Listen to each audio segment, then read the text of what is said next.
If you're over 50 and still thinking retirement will work itself out, this is where most people get blindsided. Not because they were careless, not because they made terrible choices, but because they trusted a system that quietly changes the rules once time is no longer on your side. Most people watching this are doing exactly what they were told to do.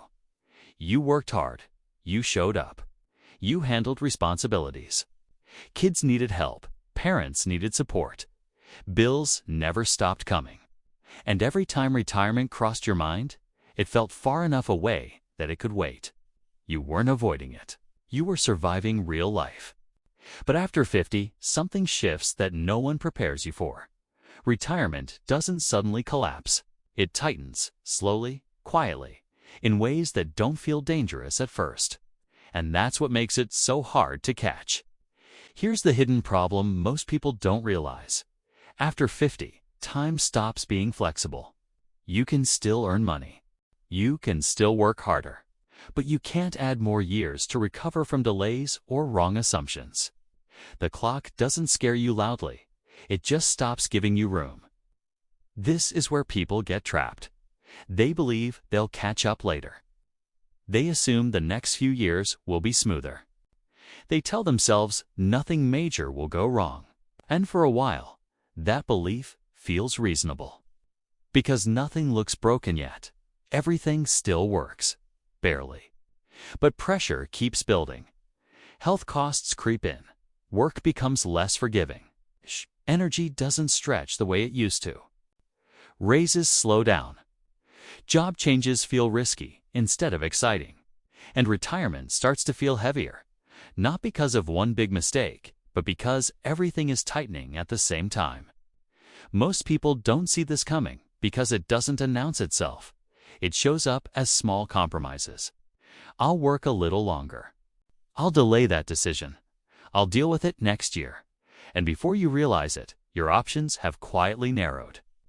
This is when real consequences begin to form. Working longer stops being a choice and starts becoming a requirement. The idea of running out of money doesn't feel dramatic, feels possible. Independence feels less certain. You worry about becoming dependent, about asking for help, about losing control over how you live. Some people end up leaning on family. Others lean on credit. Others lean on the hope that nothing bad happens.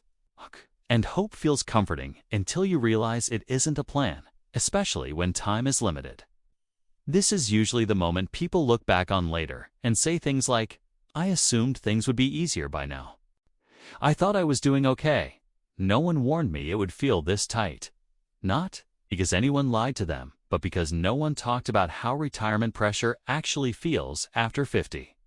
Confidence can be misleading at this stage. You've survived layoffs. You've handled crises. You've figured things out before.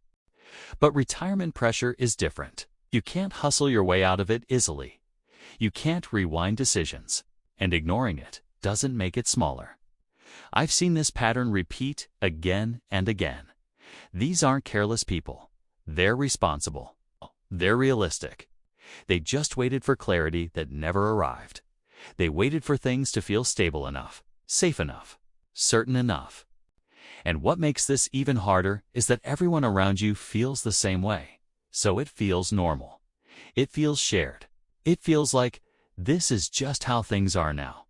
But normal doesn't mean safe. And common doesn't mean sustainable.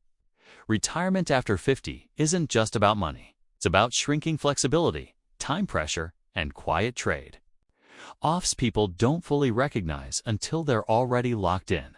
And here's the part most people don't expect. What most people do next. It's exactly what makes this harder later.